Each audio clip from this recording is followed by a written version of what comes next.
अस्सलाम वालेकुम, हाज़िर अपने नई वीडियो के साथ। तो आज का हमारा topic chapter number 2 atomic structure में आज हम सॉल्व करने जा रहे हैं बेटा उसके एमसीक्यूज़। ठीक है, तो यहाँ पे इसके टोटल 10 एमसीक्यूज़ दिए गए। तो ये आपको एक सैम्पल के तौर पर एमसीक्यूज़ दिए गए। तो पेपर में इसके अलावा भी एमसीक्यूज़ आ सकते हैं, तो ज़रूरी नहीं कि यही एमसीक्यूज़ पेपर में आए। तो आपने इस तरीके से इसकी प्रैक्टिस करनी है, एमसीक्यूज़ को किस तरीके से सॉल्व करना है ये आपने सीखना है। तो एमसीक्यूज़ सॉल्व करने के लिए आपको पूरे टॉपिक्स का मुताला करना और बुक रीडिंग करना बेहद ज़रूरी है। तो आज इसके 10 एमसीक्यूज़ को सॉल्व करते हैं, किस तरीके से एमसीक्यूज़ को सॉल्व करते हैं। तो पहला एमसीक्यूज़ दिया हुआ है बेटा, Bohr theory is not applicable to which of the following species. तो यहाँ पे 4 ऑप्शन आपको दिए गए हैं, तो किस पर जो है वो बोहर की थ्योरी अप्लाई नहीं होती। तो जैसा कि आप जानते हैं कि बोहर की थ्योरी किस पर अप्लाई होती है, सिंगल इलेक्ट्रॉन सिस्टम वाले स्पीशीज़ पर अप्लाई होती है। तो इधर देखिए बेटा, किसमें सिंगल इलेक्ट्रॉन मौजूद नहीं है। तो हाइड्रोजन में सिंगल इलेक्ट्रॉन मौजूद होते हैं, इसके ऊपर अप्लाई होती है। तो ये H+ है, हाइड्रोजन आयन है, इसका मतलब कि इसमें कोई इलेक्ट्रॉन नहीं है। वैसे तो हाइड्रोजन में एक इलेक्ट्रॉन होते हैं, लेकिन इसके प्लस है, इसका मतलब है कि बेटा इसमें से एक इलेक्ट्रॉन भी निकल चुका है। तो बोहर की थ्योरी क्या है बेटा, इस H+ पर अप्लाई नहीं होती। जबकि हीलियम+ आयन इस पर भी अप्लाई होती है। ठीक है, He+1, तो मतलब कि हीलियम में 2 इलेक्ट्रॉन तो होते हैं, लेकिन He+1 है, मतलब एक इलेक्ट्रॉन निकल चुका है। ठीक है, इसी तरीके लिथियम में जो टोटल इलेक्ट्रॉन की तादाद होती है वो होती है 3, तो 2 इलेक्ट्रॉन निकल गए, तो इसके पास +2 चार्ज आ गया है। ठीक है, तो क्या है बेटा, ये H+ आयन पर बोहर की थ्योरी अप्लाई नहीं होती, जबकि H और H1+1 और Li+2 के ऊपर अप्लाई होती है। ठीक है, समझ में आ रही बात।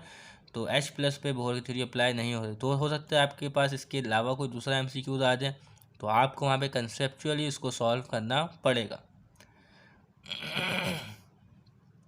तो इसी तरीके जो दूसरा एमसीक्यूज हमारे पास मौजूद है, जिसमें लिखा हुआ है nitrogen has a electronic configuration 1s2 2s2 2p1 2py1 और 2pz1। ठीक है, तो बताया जा रहा है कि नाइट्रोजन की इलेक्ट्रॉनिक कन्फिगरेशन ये है। ठीक है, जबकि ये नहीं है, 1s2 2s2 2p2x 2p1y, ये नहीं है। ये तो हमें भी पता है कि ये नहीं है, ये वाली इलेक्ट्रॉनिक कन्फिगरेशन ठीक है, लेकिन किस रूल के मुताबिक ये ठीक है। तो this is determined by of principle, Pauli rule, Hund's rule, N+L rule. तो ये जो है ठीक जो है वो है हंस रूल के तहत ये वाली इलेक्ट्रॉनिक कन्फिग्रेशन आपके पास ठीक है। ठीक है, तीसरा एमसीक्यू आपको दिया गया है बेटा, quantum number value for 3s orbital are. ठीक है, तो जब आपने पढ़ा होगा इलेक्ट्रॉनिक कन्फिग्रेशन और क्वांटम नंबर, तो वहाँ में हमने 3s ऑर्बिटल की वैल्यू निकाली थी। तो 3s ऑर्बिटल की वैल्यू क्या होगी। तो आ जाए, तो नीचे ऑप्शन देखने से बेहतर है आप यहाँ देख लें बेटा, 3s लिखा हुआ है। ठीक है, तो अगर आप इसमें n की वैल्यू निकालें, तो देखिए बेटा यहाँ 3 लिखा हुआ है, तो n की वैल्यू आपके पास क्या आएगी बेटा, 3 आएगी। ठीक है, और s ऑर्बिटल है, कौन सा ऑर्बिटल है, s, तो s के लिए l की वैल्यू होती है आपके पास 0। तो आगे चेक कर लेते हैं यहाँ पे कहाँ है ये वैल्यू 0। तो n=3, l=0, तो कौन सा ऑप्शन सही है बेटा, डी इसका दुरुस्त आंसर है। ठीक है, तो चौथा एमसीक्यू आपके पास मौजूद लिखा हुआ है the radius of first orbit of hydrogen atom is.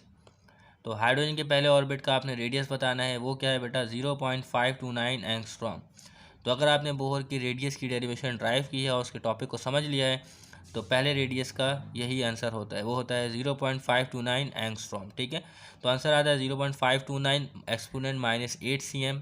ठीक है, तो उसको एंगस्ट्रॉम में कन्वर्ट कर दो, ये आता है। तो हो सकता है पेपर में आपसे सीएम में पूछ ले, हो सकता है पेपर में आपसे मीटर में पूछ ले, तो आपको क्या बेटा तमाम तरीक़ेकार आना चाहिए। तो इसी तरीके जो पांचवा एमसीक्यू था हमारे पास, वो है line spectrum is use as a tool for the identification of word.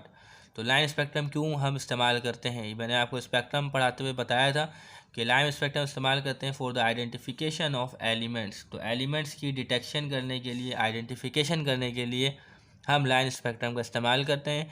तो जो लाइन स्पेक्ट्रा आता है, हम उससे शनाख्त कर सकते हैं कि ये कौन सा एलिमेंट है। ठीक है, तो छठा एमसीक्यूज मौजूद है हमारे पास। In 1935 AD James Chadwick was awarded Nobel Prize because. तो आप जानते हैं कि जेम्स चार्डविक ने क्या डिस्कवर किया। तो जेम्स चार्डविक ने डिस्कवर किया था न्यूट्रॉन। तो यहाँ पर ऑप्शन मौजूद है बी, तो ही डिस्कवर्ड न्यूट्रॉन। ठीक है, तो पेपर में ये थोड़ी आ सकता है, आप खुद सोचें, कुछ भी आ सकता है। क्या आ सकता है बेटा, कुछ भी। तो ये क्या है बेटा, एक प्रैक्टिस है आपके लिए। ओके, सातवां है when 4d orbital is filled the next electron inter into dash. तो अब यहाँ पे कन्फ्यूजन आ गई कि इसकी जो सीरीज़ है, एनर्जी लेवल की जो सीरीज़ है, उसको याद रखना बड़ा मुश्किल है। ठीक है, तो हमें कैसे पता चलेगा बेटा इलेक्ट्रॉन कहाँ जाएगा, 4d ऑर्बिटल में फिल होने के बाद। तो पेपर में अगर आ जाए तो आप इस तरीके से पिक्चर बना सकते हैं। कैसे बेटा, 1s, ठीक है, 2s, 2p, 3s, 3p, 3d, 4s, 4p, 4d और 4f, ठीक है। इसी तरीके से 5s, ठीक है, 5p, 5d और 5f, ठीक है। फिर 6s और 6p।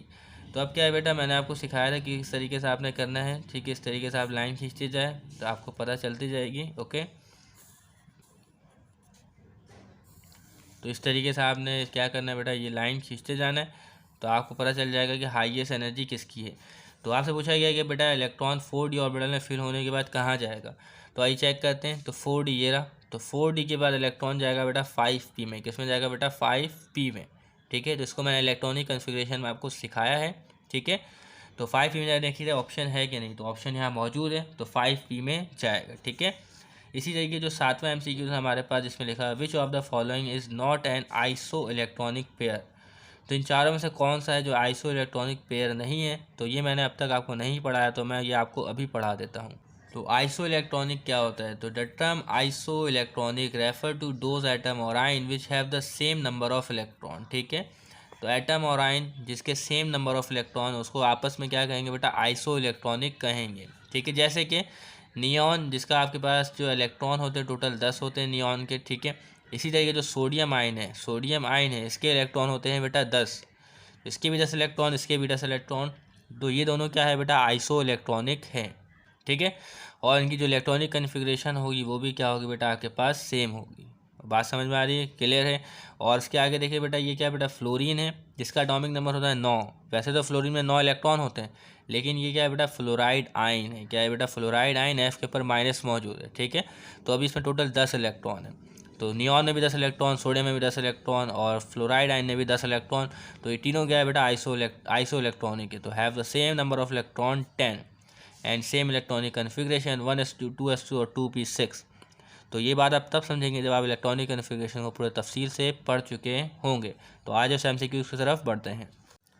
तो क्या है बेटा, विच of the following is not an iso electronic pair. तो इन चारों में कोई 3 जो पेयर है वो आइसो इलेक्ट्रॉनिक है और एक जो है वो आइसो इलेक्ट्रॉनिक नहीं है, ठीक है। तो आइसो इलेक्ट्रॉनिक का मतलब आप समझ चुके हैं। तो आगे देखते हैं। तो सोडियम आयन लिखा हुआ है, तो इसमें भी 10 इलेक्ट्रॉन होंगे, ठीक है, क्योंकि सोडियम में टोटली 11 इलेक्ट्रॉन होते हैं। तो आयन है, इसका 1 इलेक्ट्रॉन लॉस हो चुका है। तो सोडियम में 10 इलेक्ट्रॉन, नियॉन में भी 10 इलेक्ट्रॉन मौजूद है, ठीक है। तो ये क्या है बेटा, आइसो इलेक्ट्रॉनिक है। आपसे पूछा कौन सा आइसो इलेक्ट्रॉनिक नहीं है। तो सोडियम आयन में 10 इलेक्ट्रॉन और फ्लोराइड आयन में 10 इलेक्ट्रॉन, ये भी आइसो इलेक्ट्रॉनिक है। तो सोडियम में इधर सोडियम एटम है, तो इसमें 11 इलेक्ट्रॉन है और इधर जो कैल्शियम मौजूद है इसमें आपके पास टोटल 20 इलेक्ट्रॉन है, ठीक है। तो ये क्या है बेटा, ये आपके पास आइसो इलेक्ट्रॉनिक नहीं है। जबकि सोडियम यहाँ मौजूद है, इसमें 10 इलेक्ट्रॉन और जो मैग्नीशियम है इसमें भी 10 इलेक्ट्रॉन। तो मैग्नीशियम में टोटल 12 इलेक्ट्रॉन होते हैं, तो 2 इलेक्ट्रॉन इसका लॉस हो चुका है, तो इसमें 10 इलेक्ट्रॉन। तो ये एक आइसो इलेक्ट्रॉनिक है। और आइसो इलेक्ट्रॉनिक कौन नहीं है बेटा, सोडियम और कैल्शियम एटम आइसो इलेक्ट्रॉनिक नहीं है। तो दोनों के इलेक्ट्रॉन भी डिफरेंट है और दोनों की इलेक्ट्रॉनिक कन्फिग्रेशन भी डिफरेंट है, ठीक है। तो इसी तरीके जो नवा MCQ लिखा है, Balmer series appear in the hydrogen spectrum if electron jump from an appropriate higher energy to dash. तो बाल्मर सीरीज में इलेक्ट्रॉन हाई एनर्जी लेवल से कहाँ पर जंप करता है, तो ये भी आप पढ़ चुके हैं, ठीक है। तो वो जंप करता है बेटा आपके सेकंड ऑर्बिट में। कहाँ जंप करता है बेटा, सेकंड ऑर्बिट में, ठीक है। तो पेपर में आपसे ज़रूर नहीं बाल्मर के बारे में पूछा जाए, आपसे लाइमन, बाल्मर, पास्चन, ठीक है, ब्रैकेट, पीफर्ड, इसके बारे में भी पूछा जा सकता है, क्लियर है। तो 10वां आपके पास MCQ है, the shape of orbital for when which L is equal to 0। तो अगर शेप ऑफ द ऑर्बिटल बनाना है जब L इज इक्वल टू 0 हो, ठीक है, वो तो होता है बेटा स्फेरिकल। जब L इज इक्वल टू 0 हो तो शेप ऑफ ऑर्बिटल क्या होगी बेटा, स्फेरिकल। लेकिन पेपर में यहाँ से पूछा जाता है when L is equal to 1, when L is equal to 2, when L is equal to 3। तो इसके लिए आपको पूरा टॉपिक पढ़ना बेहद ज़रूरी है, ठीक है। तो उम्मीद करते हैं कि आप मेरी बातों को अच्छे से समझ गए होंगे। तो उम्मीद करते हैं कि तमाम बातें आपको समझ में आ गई होंगी। तब तक के लिए इजाज़त दीजिएगा, चैनल को सब्सक्राइब कीजिएगा। अल्लाह हाफिज़।